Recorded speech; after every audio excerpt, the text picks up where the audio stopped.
Supposedly it's on. Okay. What she All right. said. Yeah, what she said. So, okay. So yeah, let's continue talking about what brought you to today in this kind of frame of life, and then yeah, we'll move on to where you're going.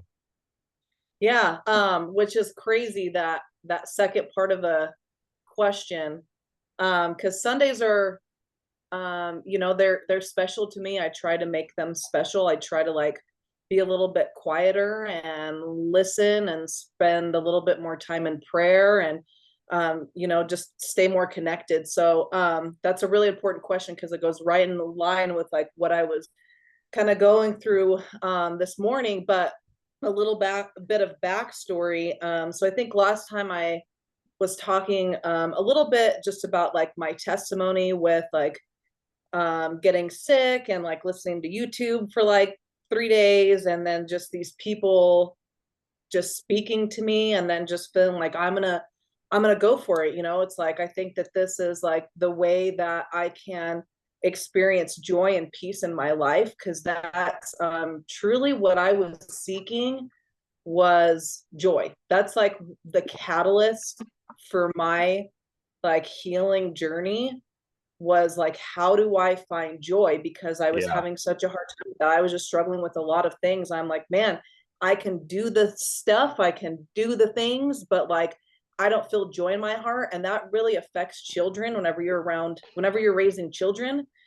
And so I'm just like, I can't do this on my own. And so yeah, like I just kind of had that conversation with God, and I'm just like, please come into my heart, and show me who you are. I don't feel like I need to do this like a certain way. And I think that's a really important message for people, because I know that this is how I thought about it. I was like, I have to do this a certain way if I'm going to do this. I Yep. got to do it the way that I'm sure you felt the same way. It's like you got to do Hmm. it exactly how your parents taught you how to do it. If you grew up in the church, you have to do these certain practices. Um, Yep. and I was just like, I have enough trust in God that I don't have to do it a certain way. But there's a caveat to that, because I was practicing so much of that new age, new thought, like occultic mindset, that I needed to have a separation from that. I'm reading a book right now. It's called Happy Lies, and Okay. it's talking about new thought, and it's talking about how some of these like very old mindsets and practices and like mysticism is getting like infiltrated even into the church. And Very so much so. Yep. yep, and it looks more like Christ consciousness, or like how like Jesus and Buddha are best friends, and like it blurs the lines. And so that's what I believed for a long time, but it really only got me so far. And so just listening to somebody else's testimony about like getting out of that, kind of just like cleared out this like real like this delusion. Really, there's no other way to say that, but it was a delusion. And then like God revealed himself to me. So it's like, okay, I used to say the Bible is just a book, like, oh, whatever, you guys um take it too seriously. And there is a point to where like I believe idolatry can definitely be present whenever it comes to certain practices as Hmm. believers. And so that's part of it too. So I didn't jump right into the Bible either, but I just kind of like slowly, like I started with my prayer life. I started with praying. I started with mostly praying. I'd have to say, like, Yeah. that's where it started for me, and then it just Yeah. like slowly started to evolve. And then I'm like, okay, I need to take a stab at this Bible thing. But um it is so hard to read. And I did audio, I just started listening to it, and I was like, no wonder people think this is all crazy, because if you read it cover to cover, it's like not just a No, story that you grasp. I I consistently tell my children and other people now that because I was raised with it, and so to me somehow the stories started seeming really just, like standard hooey fooey stories. And when you start as an adult or somebody who can actually kind of comprehend the weirdness of life, and you start getting into the life of Moses, or you get into some of the miracles and for me, symbolism was a big key to understanding why these stories are so weird, and that they are weird. And actually, and like the advice that I've gotten, and at certain points while I'm talking, I am probably going to raise some, like, you're going to probably get a little red flag, or be like, wait, I've heard this. And, he's off on that thing and that. And from what I've gotten in my getting pulled into the Catholic Church, and that is, yes, the one of the best things I heard is that I was like, because I was in a chat group, and they asked what does a Catholic mystic or a Christian mystic look like, and he said, about a 90-year-old woman showing up every morning for weekday mass. And he's like, that's your mystic. And he's like, those are the ones that will grab me by the ear if I do something wrong up there, because they've been going there since they were little children, and they know exactly how it's supposed to be performed, and they know exactly what the heart and soul of it is. And they will, he said, if I get off as a priest, and I kind of say something during my homily, or I take a liberty with something, he's like, those would be the ones that would come after me. And it was, the mysticism that's inside of Christianity is, in my opinion, it is there. It isn't.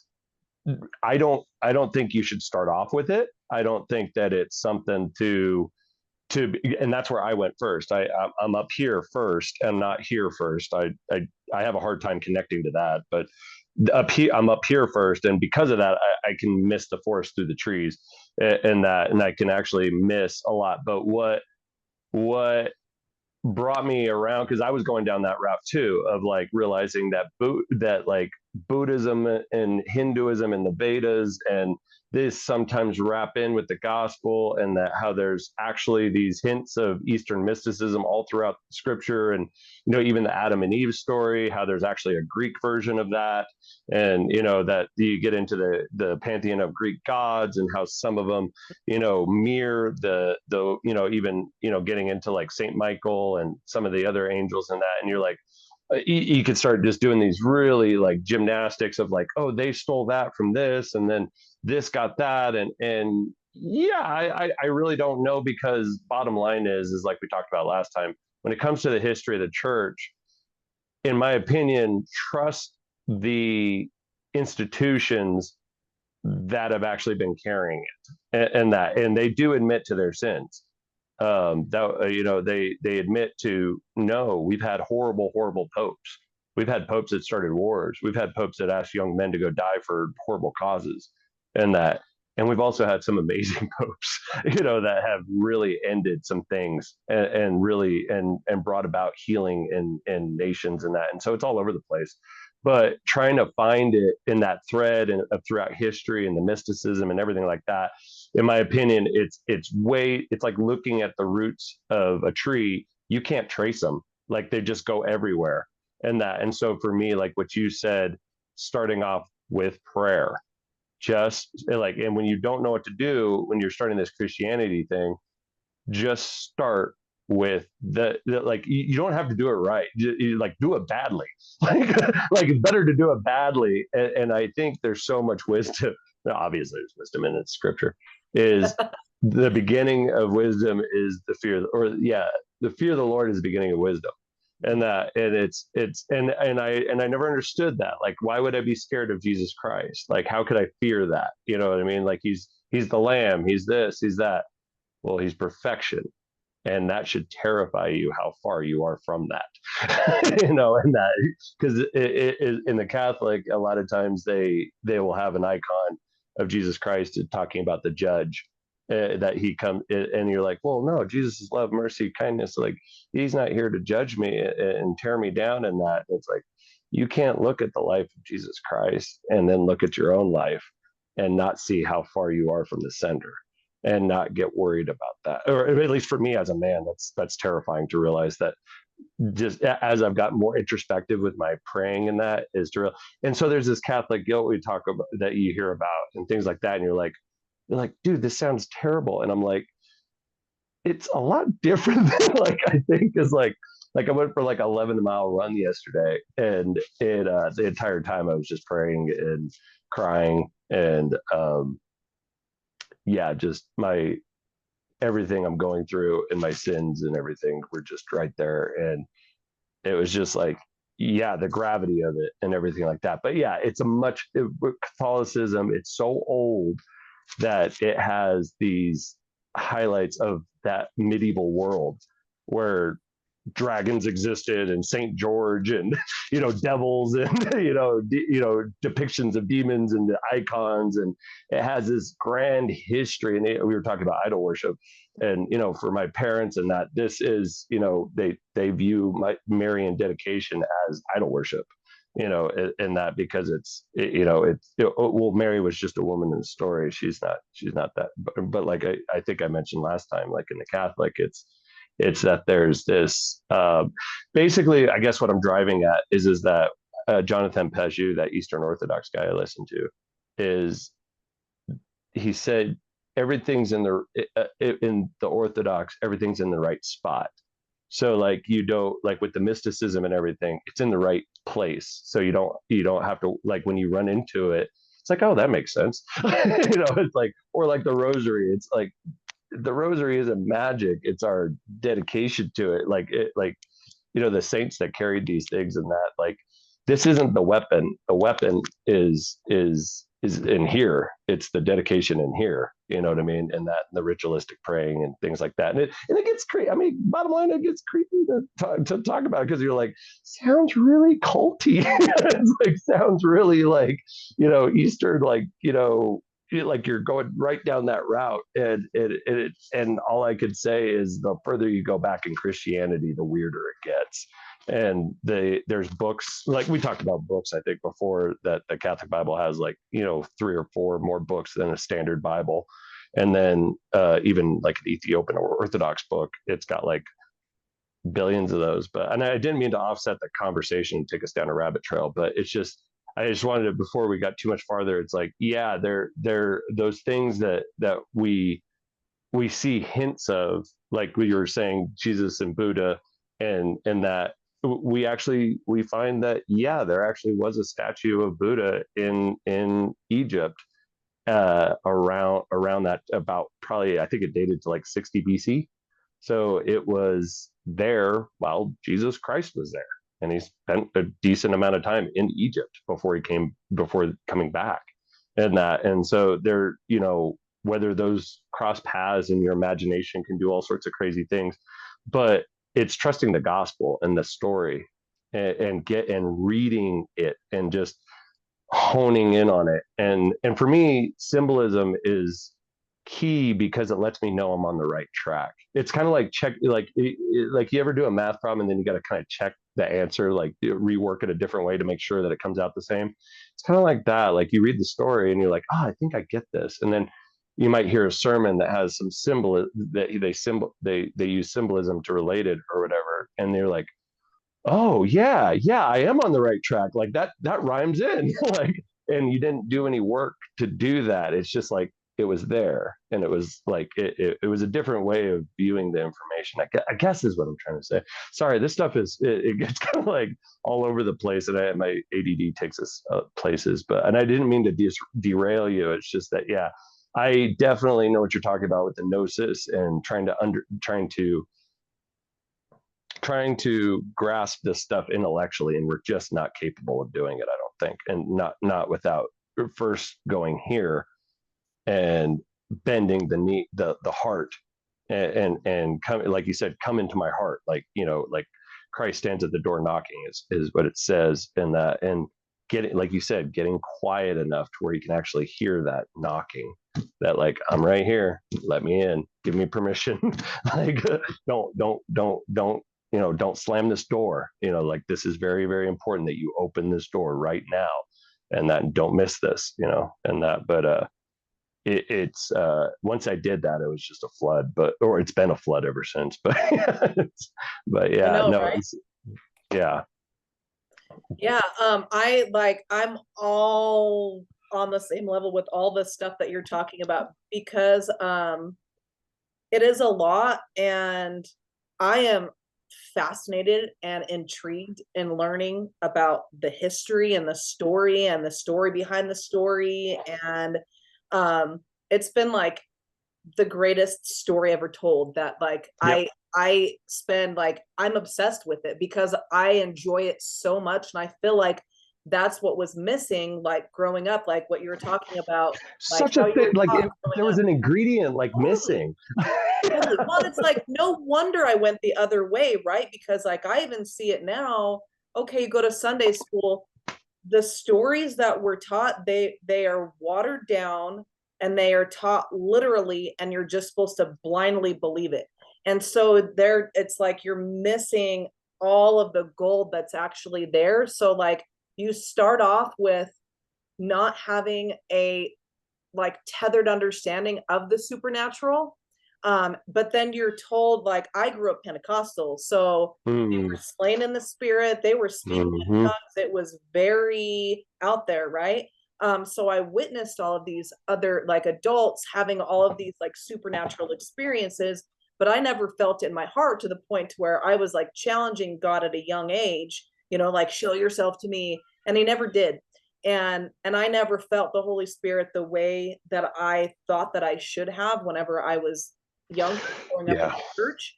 So it's like no wonder I went this other way. And yeah, it had to, guaranteed it had to do with me starting like smoking weed for the first time and me Hmm. experiencing other like like ways of experiencing reality. And I think that was like the gateway to like why I wanted to feel all these more intense things. And so Hmm. like coming back to that discussion around mysticism, I think it's like I think that there's a lot of different pieces of it, like what you're saying. And I will preface this too because I think this is important because I know that you identify, you found a different path that's a little bit different than mine, right? One of the things that I am actively combating in my heart and in my mind is I grew up the same way that probably your parents treat Catholicism, is that like there's these things that are different, these things that aren't biblical. And as much like, full disclosure, absolutely, like I try to have a biblical worldview with everything. I try to back it. So if it's not there, I am having faith that there's a reason why it's not there. And until it can be revealed to me that it is God centered, I don't worry about it too much. However, I believe that you and I are kindred spirits. I believe that you and I Oh are yeah. children of the Most High. And so, and if there's any message that I got out of the Bible, it's that we're not supposed to be fighting and arguing. That's actually what Jesus like said, don't do chills talking about this because it's truth, right? And also like a house that's divided will surely fall. So it's like I don't want to contribute to us not having this discussion. You know what I mean? Yeah. And yeah, like the debating that we see going on between the I guess I call them factions, fractions. Like it's hard to say because like there's well, let's start off with history because like that's something that is relatively well established. There's some disagreements about a few things, but for one, like when you're outside of the Catholic Church or you're outside of Orthodoxy, one thing you have to cling to is the Bible, Scripture. You have to keep reference and going back to that. Now, there's kind of I guess a trope, or yeah, that goes along with Catholics in that they don't read their Bibles, and that's something that they like. I was in Bible study today, and there was a couple of pretty mature Christians having a little bit of a hard time finding First John, and I knew that, and we also looked at Job, and I was like, yeah, there's a little bit of a trick if you just close your Bible and go right to the center. Usually it's either just to the left or just to the right, depending on your Bible and what the various things it has in it. but it'll get you pretty close to Job and Psalms and Proverbs. Those are usually nestled right about there. And so I was just relating to this, and they all were like, "Oh, wow, that's really cool!" Like, and these people have been in Christians for like their entire lives. Now, what happened, as far as I can tell, is what you're talking about is one question to ask yourself is one, is the Word of God a book or is it a person? And then is in the first 3 centuries that the church got established,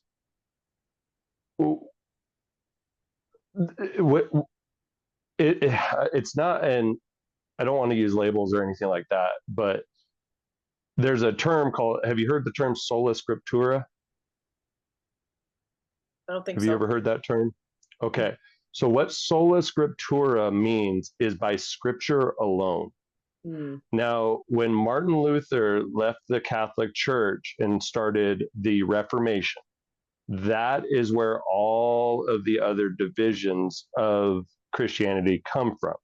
Before that, there was two rights. There was a lot of cults and that we know about in medieval history before the 1500s, but there was two rights up between all the way up until one, well, really only, yeah, I guess you could say two rights, but up until 1054.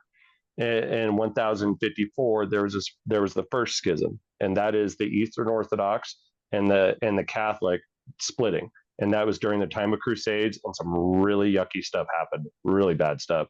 Later on, a pope actually went to and I just heard about it from Josiah Tenenbaum, who's an Eastern Orthodox father out in California, and he said that the Eastern Orthodox and the Catholics have begun to mend some of the hurt after he says it took about 1,000 years, but he says it's starting to finally heal, and it took the Pope going to the Eastern Orthodox and saying, we've never apologized for this, and for what happened. I think it was in the sixth or the fifth crusade. He said, we've never apologized for this, and they said, we haven't. And he said, you're right. And the bishop said, you're right, and we've never forgotten about it. That there was a group of crusaders that literally, I guess you could say, got distracted on their way to go fight Muslims and went into the Eastern Orthodox churches and did some horrible, horrible things, all while wearing the Catholic cross and bearing the cross of Christ. And it was, I mean, stuff that'll make you gag. But that has begun to heal over, and it took, about 1,000 years. But before that, we go back before 1054, and we go back into I guess you could say, getting into the heyday of Christianity, where, I guess you could say that, because in Rome, Christians were persecuted.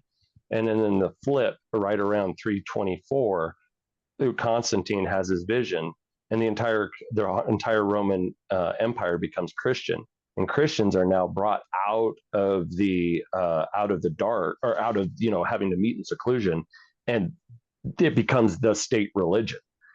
Everybody becomes Catholic, and it becomes the way. And so you see massive amounts of inpourings of different type of people and missionaries going out, and to all sorts of places. I'm not well versed on that history, but I know my basic outline.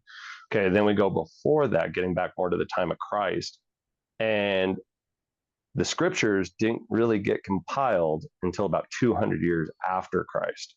They don't end up in one spot. They were scattered about. So when we get into the early church, there's a mention of the Church of the Way. That's a term that I've heard from multiple different sources. So I think that actually existed. It's not just like, oh yeah, and then it grew into the church fathers, and that of the early, basically St. Peter dies in Rome, and that's where they established the Church of Rome. It's still St. Petersburg Basilica that the Vatican resides, right, that area right outside there. That is, in our understanding and historically understood by the Catholic Church and several others, that is the resting place of Peter of the Bible, that he was killed in Rome, and then his body was taken out of the Colosseum and buried nearby. But anyways, I'm not trying to go over too much Catholic history. It's just that the reason that sola scriptura, that word came about, is because there's people who wanted to get away from liturgy, which was group worship, And so in the early church, there's a document. It's not included in the Bible, but it's called the Didache. And the Didache was a document that was given to other churches for the way it was a description of the way to have church. And it's this, and when you read it, you're like, and then you read in the Roman Missal, the beginning like little section of there, it gives the layout of mass and what's going to happen.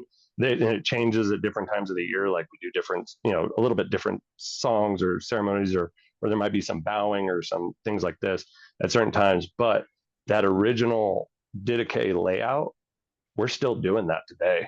And I was like, when I found that out, I'm like, that's what I wanted. That's what I was seeking when I came to the Catholic Church, is I wanted to worship Christ like the Christians in the beginning did.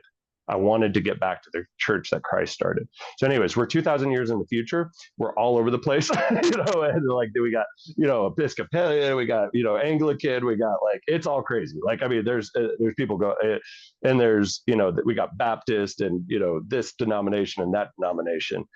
But something interesting is happening across YouTube, and I've been witness to it a little bit, in that the laity, not so much some of the experts, but the laity, meaning that just the believers, have begun to talk and have begun to cross aisles and that. And so I see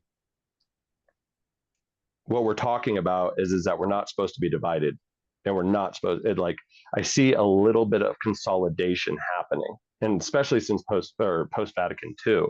And that is that much of what Martin Luther left the church for, the reasons he left the church and said that like, we have to leave, it's corrupt, it's wrong, like those reasons, those are, as far as I know, the 95 theses, there was only, I think, 35 theses, because the Catholic Church actually agreed with him on, I think it was 25 or something like that, of the reasons. The rest of them, they said, no, that is actually, we're going to stick by that.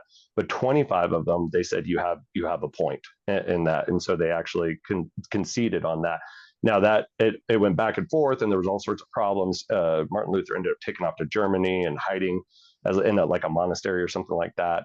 And there's all this history that happens. But anyways, that's kind of some of the history of Christianity, or the Christianity from the Western perspective. Now we get dropped into the story 2,000 years in the future, and a lot of us just were told that we're Christian. Like you don't really get like any of your ancestry. You don't know the history of the Crusades. You don't know the history of the early church fathers, that Augustine, or sorry, that's the same person. But there was another one I was trying to mention, but the Desert Fathers, and this long history of the monastics, the monks, in that, and the saints, and that, and you don't, and I didn't ever realize that what we were attempting to participate in was a world without end that started 2,000 years ago, and that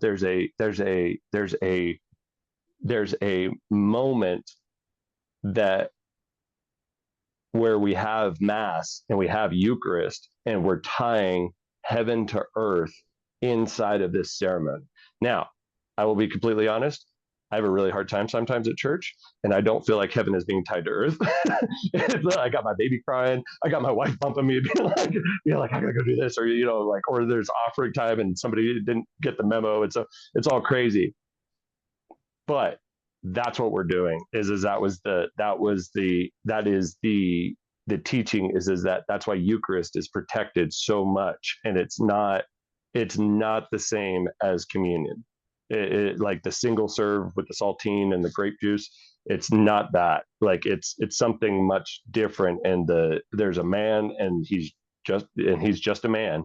But when he steps up there, just like the high priest that went into the temple in the Jewish tradition, they should be really scared. And sometimes I think he doesn't even have the energy to be scared, because he performs like 5 masses every Sunday or something like that, and so he's all over the place. But it's just that what he's doing, and that's why he's washing his hands, that's why he's reciting the prayers, he's getting in his little zone, clearing his mind and everything like that. And then he performs the sacred act that Christ performed at the Last Supper. This is my body. This is my blood, broken and poured out for you.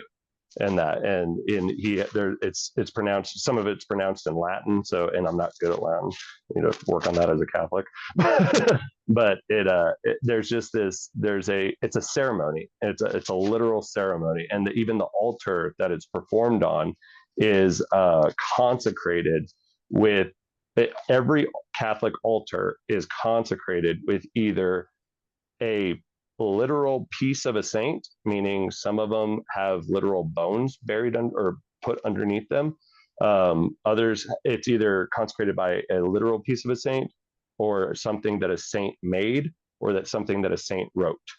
And so there's like ours is, I don't know what's under ours. I wouldn't know I'd have to get into the history of our church, but that's how the Catholic altars are consecrated, and they're made a certain way, like their dimensions and things like that, and the materials they're made out of. And that, like the Eastern Orthodox ones, are typically stone with 4 corners and that. I'm sorry, I don't mean to derail our conversation. Just I wanted to stop just for a second and talk about church history just a little bit, and the tradition that I'm attempting to participate in. I'm not very good at it, but and to see if there is any of that, like what I see happen, like when we were talking about the churches that we grew up in and the Christianity that was handed off to us, like you said, there was none of this gold. There was all this gold in these stories, and it was stripped out. You're told to interpret it literally, like you're reading a manual, like you're reading a history book or something that you're going to be quizzed on later or something like that. And it's like, no. This is a very old it has mythological elements. It has symbolic elements. It's a magical story. That's what I tell my daughter. This is magic. Like, I don't know how else to describe it, because like Jesus was accused of being a magician. Like that when he performed miracles, he was accused of being either a sorcerer or like the Muslims, a lot of them consider him to be a sorcerer. Like they were like, yeah, he was a sorcerer that led a lot of people astray. In that, because they don't deny that he performed miracles, and that he was seen even after his death, and and everything like that. And so, like for me, leaning into the weirdness of Christianity and leaning into that communion of the saints even after death, like communing with saints after death, that sounds like paganism, right?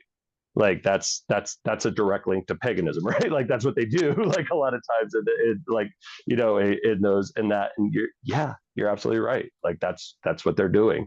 And that is that these saints and these ones that dedicated their lives to Christ, they died.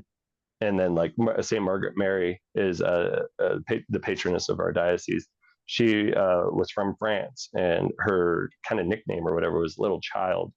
And she was this little woman who of great faith and did a lot of things. I'm not even familiar with everything she did. Worked a few miracles, a lot of miracles actually, if I remember right. But Father was just saying that we had some people from France that came, and they were a little disappointed because we didn't have a statue for her, and they were like, oh man, we just wanted to spend time with Saint Margaret Mary. Like, that's a very, very important saint to us, and you get into the issue of idol worship, the issue of idol worship, because we pray to these saints for help. Like, I'm sure you've heard in some Irish movie or maybe a Native American movie, ancestors help me, and things like that, where you're begging for help from the past, that for what from your ancestors, and that's what's going on in the Catholic Church is that we're a spiritual family, and there is great ones in our past that we're asking for help for, to carry to in a lot of different ways, and I'm not versed in all of it, but as you are a Christian born into this day and age, all this stuff seems really creepy and really weird, and like just you're like, yeah, that seems like off from like when I just read my Bible, like, and and you're right in that, but it is the weirdness of Christianity that brought me back to it, like getting back to the beginning and how dead people don't come back to life. That's weird. That's weird if a dead guy came back to life. And we worship a God that died and came back to life. And many people saw him. Like it's over 400 or something like that. People interacted with him, for 40 days, and was in multiple places at the same time, and things like this and that. And so, like, just acknowledging how crazy what we believe in is. Yep, totally. Yeah. Like I used to. There was an atheist guy that I was working with, and he was like, and I was like, he saw my cross and or something like that. He goes, or no, I saw he was an EMT and he had the EMT symbol on the back of his neck, but he's an atheist. I thought that was funny, and that, but the cross, he had a tattoo on his neck, and then he's like, God, I hate God, but yeah. And I said, he goes, oh, I got one of those on my back, but not for the same reasons. I was an EMT, and that he's like, I'm pretty much on the other side of things. And I said, why is that? He said, well, I used to do the Christian thing, but I just couldn't swallow that anymore. And I said, he's like, it's just two. And I said, delusional. And he's like, I don't mean to be disrespectful or anything. I said, no. I says, I said, do you believe that what we as Christians believe is a delusion? Am I correct? And he said, well, yeah. And I said, I want you to know I'm going to be your foreman and I'm going to teach you how to climb trees. And I am completely delusional. And he was like, okay. And I was like, I believe in a God. I have an invisible friend. I pray while I run to invisible, to that I believe that there's a spiritual world going on all around us that's completely invisible. And you can't weigh it, you can't measure it, and it has a great effect on our everyday living. And Yeah. he was kind of like, okay, he didn't really know how to take that, but we got to be friends in spite of it. But it was approaching it that way. Absolutely, and I think that that's the thing that can tie things together. But I think, like, I've learned that I have to be really mindful of where too much mixture. So that's a good word to like use for when we're like mixing. Oh, we can do everything. We can be all of these things. I don't know how much time, if you ever like went the new thought, like I dipped my toe and I started to get freaked out when I got too close to the occult because I was wanting to experience magic. I wanted to know if humans can heal other humans with touch. I wanted to know if that was a real possibility, like are miracles and like is all this stuff that I've always heard about and read about actually possible? Like, is this a thing, or is this just a delusional story that we all have? Yep. Is it real? Right? Is it real? So that's is like, it really real? That's the ticket. So I like was always really mindful of not practicing witchcraft. I was like, I do believe the devil exists. Here's what happens though, in that new thought is that one of the ideologies is that there is no good or bad, but that everything like that negative, and I even termed this as well. Negative is an evolutionary catalyst, and so what the mindset does is it makes you think that, and this comes from a pretty generic and openly accepted idea that like reincarnation is very common in this mindset and belief system, that so if we live multiple lives, then we're just here to learn and there's no way to do it wrong. Okay, do you see where I'm going with this? Like, this is the ideology. And that, yes, God exists, but God is an energy. God is love. We can replace the word God with love and make sense out of things. The devil doesn't exist, except for there are like lower frequencies. So you have this like the lower frequency and the higher frequency. And so whenever they talk about ascension a lot, they're talking about ascending from literally third dimension, fourth dimension, fifth dimension. So the reason why I'm talking about this specifically is because it is a different mindset than what we would grow up as witchcraft, Wicca, pagan, like all these very specific practices. They were like, oh, we don't do that, but I can have this like Christian view, belief system, believe that Jesus was an ascended master, that Buddha was an ascended master, that all these people were ascended masters. Gotcha. And I And get, that pulls his divinity down. yes. Yeah. Well, and there's like, I try not to go in a billion different directions because I think I know this is so hard. It like just the conversation wants to run all over the place. but I think because it's true, like you're right with it being like a tree. The reason why I think it's important to me to like slow down and chunk it out is because going all over the place and talking like that is exactly what the new thought does, to where by the end of it, everything goes and everything's connected. And it's like, I've listened to this chick for a while. I don't listen to her anymore because I was like, that there's something weird about her eyes. And now I know it's because she's straight possessed. But her channel is called The Alchemist, and she goes and talks about all these ethereal things and how this relates to just all this stuff, right? And when you are in that thought pattern, you believe it and it makes sense, and you're like, oh, and you like want all this more information. You want there's all these secrets and we're talking about the Da Vinci Code, and we're talking, and this is mysticism, right? Like this is the branch of mysticism. But what we have to realize, and what I have learned that really clarified all of this for me, was that there was a rebellion. And this happened before Adam and Eve. Where do you think that serpent came from? Okay. There was a rebellion before Adam and Eve even existed. And it was the fallen angels. And what they wanted to do is they decided that they didn't need to go the God route, that they wanted to learn and experience it on themselves, for themselves, and that they could become like God in their own path. So I am very, very clear about the messaging whenever I hear things that I'm trying to decipher, is this true or is it not? Because what happens is the darkness, this one branch mirrors the truth. So there's a lot of truth. So let's take one topic, for instance, the ascension that the new thought believes. Okay.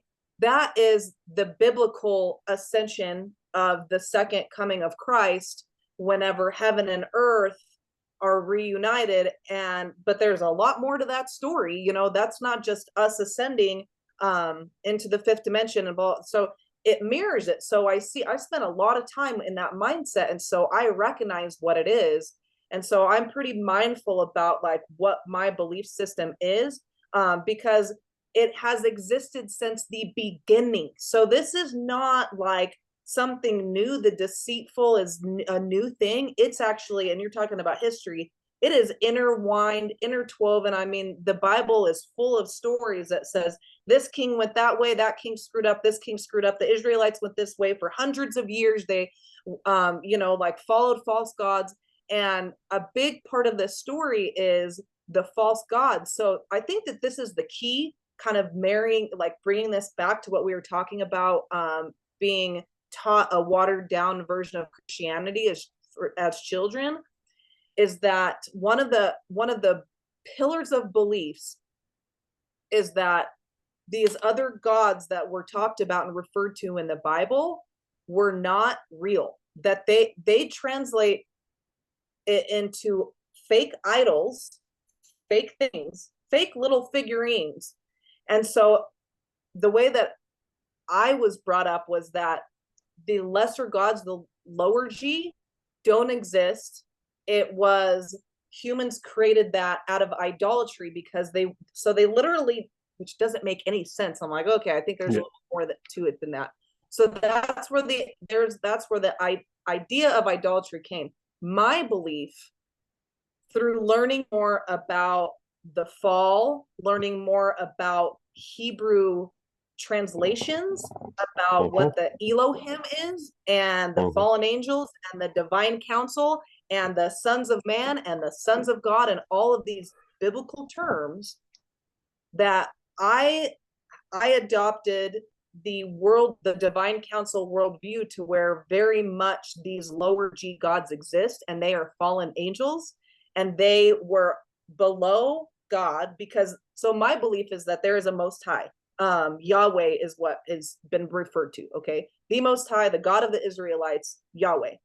There are the lesser gods and there are the divine councils. There's angels that work for God. There's this whole, group of divine beings that work for God. But then you had the fall to where you had the fallen angels that they're like, we want to do our own thing. So they know how it all works, first of all. So you got to realize that it's like they know the Bible better than we do.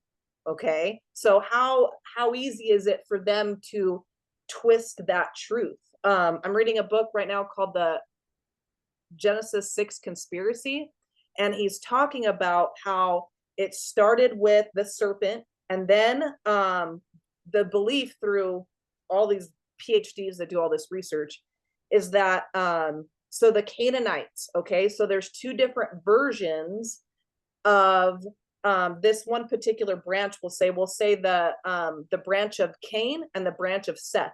So both we know were sons of Adam and Eve. I do believe, right? Like the next generation. So yeah, Cain and Abel are both the first sons of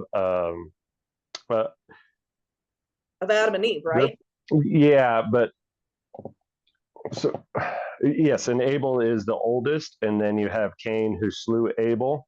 Right. It's important to grasp onto not the literal. You're not trying to find the truth of that story. You want to hone in on Cain's inappropriate sacrifice.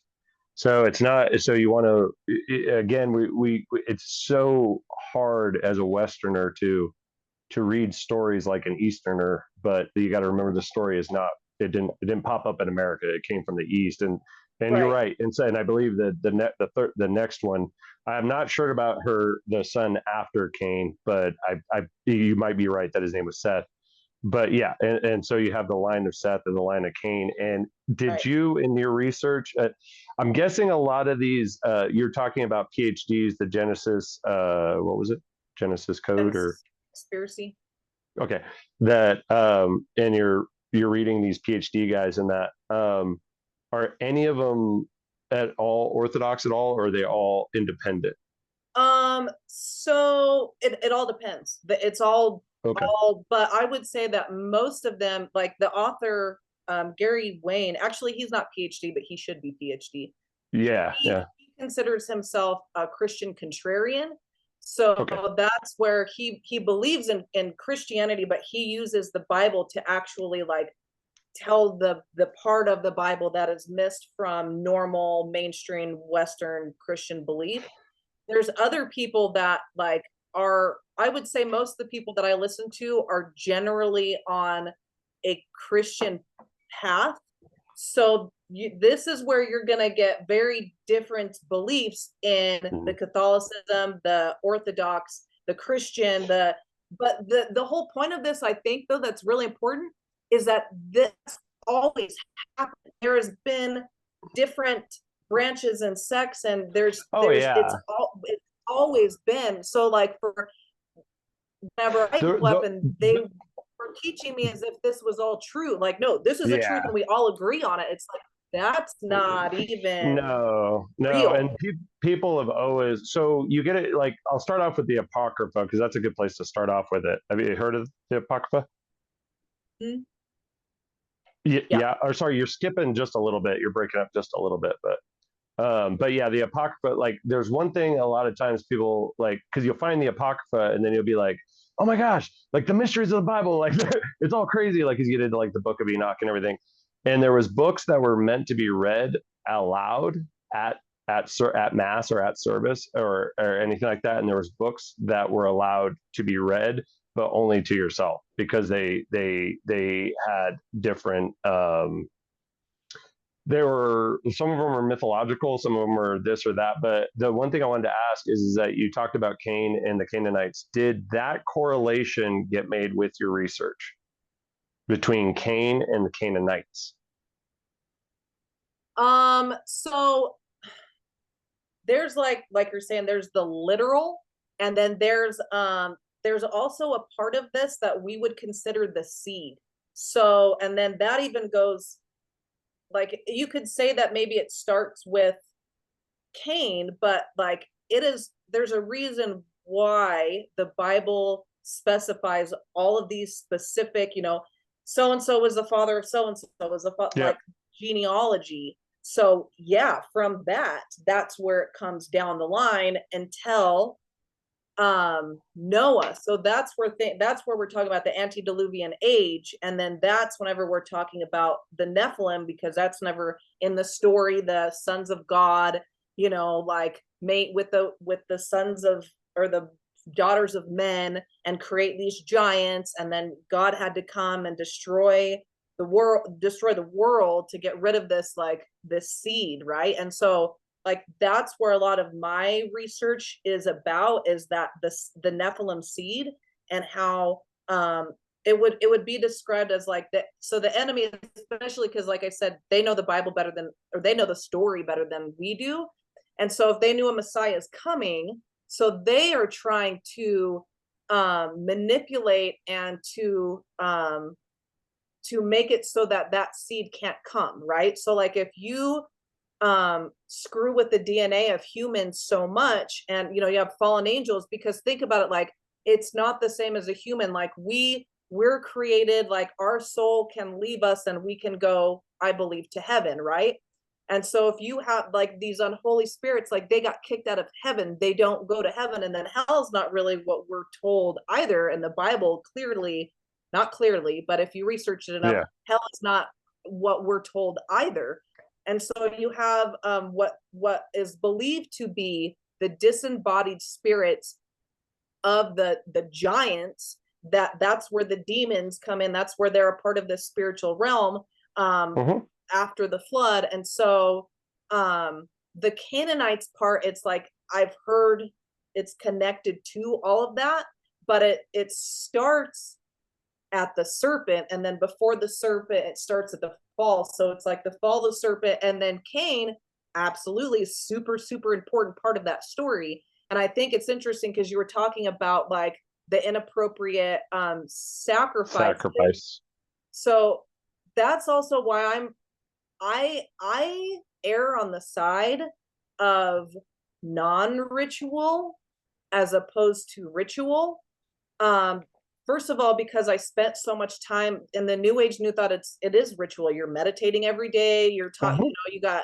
you're going to your shaman, you're doing the Reiki, you're doing the yoga, you're reading, all Yeah. that stuff. I'm doing like my meditations, I'm doing the binaural beats. And so like I spent so much time in that, to where like once I was redeemed, God was just like, you don't have to do all that. Like, you don't have to do all that. And then that's the story of the Bible too. And I had to relearn this because I'm like, what the hell? Like, the Old Testament is like Yeah. the craziest story. Like, what the Oh hell? yeah. And so I started, Absolutely. it is so crazy. But I started like chat GPTing, like, help me understand what this means, but not just like I allowed the esoteric interpretation of the Old Testament into my understanding. So at the beginning, so that I could grasp maybe what it could have potentially said. And so that's where I think that all these different sects, and with the mysticism and everything and the Orthodox, the one thing that I think is probably important is like those red flags. We were talking earlier about red flags. I like take those very seriously.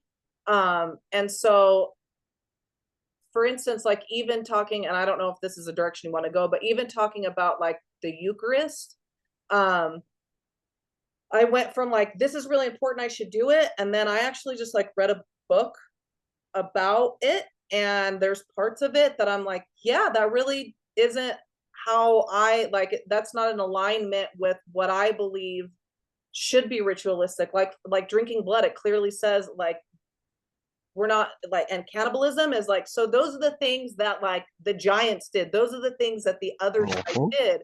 So it's like, Yep. why would I allow that into my practice when I'm like, I'm serving this God, not these other gods? And There so you go. it's supposed to be a metaphor, is what I gathered from it. That it's actually not supposed to be like super serious and you have to do it a certain way. And this is where we're So, going to disagree, I'm sure. oh yeah, no, and I've had this conversation multiple times, and so it's not one, and like I can promise you that as we're discussing, do not ever worry about offending me or anything like that. And if you see me, making certain facial expressions, it's just because I'm having a conversation. I'm also having a side conversation I'm not trying to have and also focus on you. But my brain is not always my own. Anyway, so you're right. You're absolutely right. In the early church, a lot of the Christians that were killed, they were accused of cannibalism, and because they would say, no, we are literally eating Jesus Christ and drinking his blood with this bread and with this wine. And that because he said, this is my body.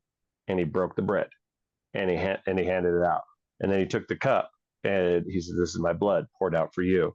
Now, there's an interesting thing that happened right after that, but a lot of people don't recognize in the story is that cup, he said, whoever I hand this cup to first will betray me.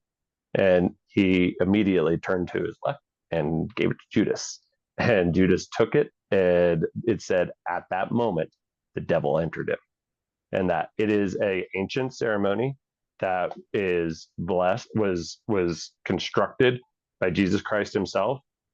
And depending on how you're coming at it, you drink judgment upon yourself. That's why it's very particular about who, not particular, that's the wrong word. There is a preparation that you go through catechism and confirmation before you partake, because it is not right for a priest to allow somebody to drink that judgment upon themselves in ignorance. Because there's the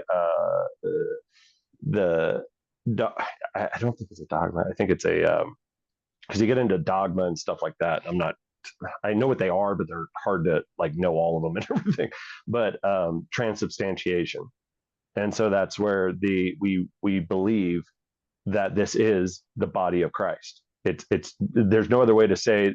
I use the word magic to get us away from scientific terms, because I don't want this mixed up with literal magic measurement or literal scientific measurement. Like I can measure this, I can understand this intellectually or anything like that. I don't want my mind to try to do that with this. And so I use terms like magic because in my brain, magic means unexplainable. It means I won't understand this. It's a Right. mystery. Yep. And that, and I allow, and the only way, and I'm a very curious person. So you utter the word mystery around me, I'm gonna be like, well, I got to figure that out. I'll figure out the mystery. It's I'll the do the mystery and research. the mystery. Yeah, exactly. But when I use the word magic, it seems easier to be like, yeah, that's Jesus magic, man. Yeah, It's like, yeah, no, totally. that's Jesus magic. And so for me, that's why Eucharist is so important. And you're right. They were accused of cannibalism, and that's why some of them were even killed. Is because they would not run or say that this is not. Yes, it's just wine and bread. They wouldn't say that. And even this might catch you off guard. I don't know. I'll say it.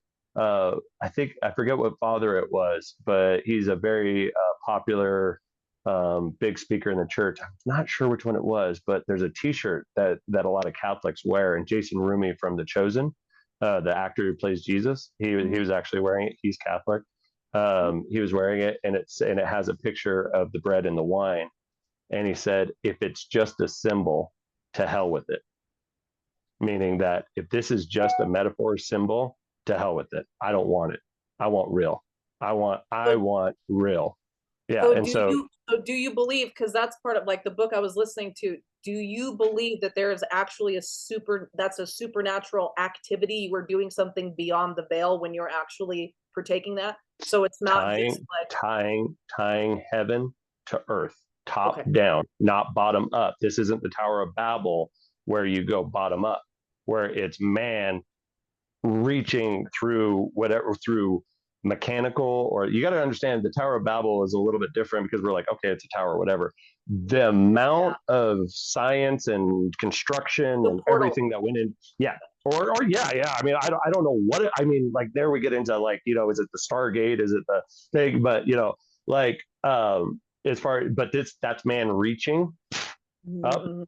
And this is not that. This is participating in a ceremony that is ever going.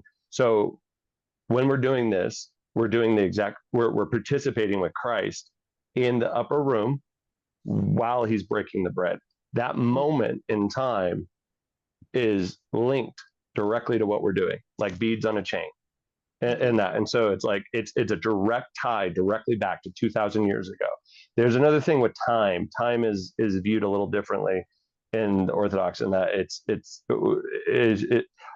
they talk about the fullness of time, and in some ways they speak about it as if all of time has already happened, like all of time, like that's why he says it's finished, it's done. And you're like, no, I'm pretty sure Satan's still pretty active, Jesus. Like, you didn't get all of him. Like, you left some demons out here because, like, we're fighting and we're trying, but like, it's awful hard, man. Like, I don't know. I know you think you got it all, but he didn't get it all, man. It's like, Right. Yeah. it's No, like I get no, that. Yep. and yeah, no, and he's like, no, The battle it's is won. finished, Yeah. it's done.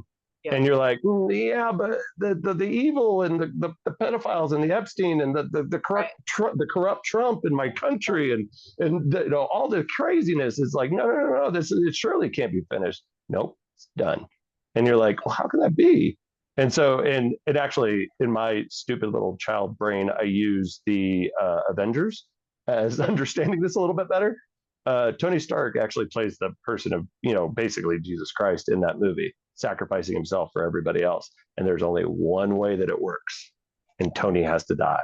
And then, but what happens is that there's this slip through time, and they get to play a trick, right? And so that like so basically when Christ comes back, he's not showing up alone. He's showing up with 2,000 years of saints, and 2,000 years, or if it's today or tomorrow, or maybe it'd be 3,000 years. I don't know, 6,000 years, Tevin. I don't know how far in the future it goes. No man knows the date or the hour. Right. But in the participation of him, we're raising. Like, we're not doing it, but but like it's his ceremony. It's his. That's what I'm doing. And so as I'm praying my rosary, and that I'm participating in praying and being so thankful that Mary stayed faithful to God, and being so thankful that she did not allow her womb to be corrupted by any man or any other thing or anything like that, because I know the devil tried. And she stayed faithful, she stayed strong, and she got Jesus on the planet just as what was planned. And so you're participating in that story, that the ongoing story. And if you eliminate time, all of a sudden things like free will and determination become irrelevant, because that whole free will, are we determined or do we have free will, that debate. And how can we have free will if God controls everything, and da da da da da da. So there's a show, Miss Davis, that I think can be helpful with that, because it shows that basically I don't really know that there's any free will. But I think that you have a bit, but we're entirely prepped by psychology to choose certain things. That's why we will choose certain things. Like, you know what I mean? Like I don't really know that. Like, you're like, I just love pineapple. Well, do you? Or did your grandma always give you pineapple ice cream after church or something like that? Right. It's like, and would you really love pineapple if it wasn't for your experiences? And in that case, do you really have the free will to have a favorite? And so I think that really at the end of the day, there's about one choice that you get, and that's, am I going to try to go up, or am I going to try to go down?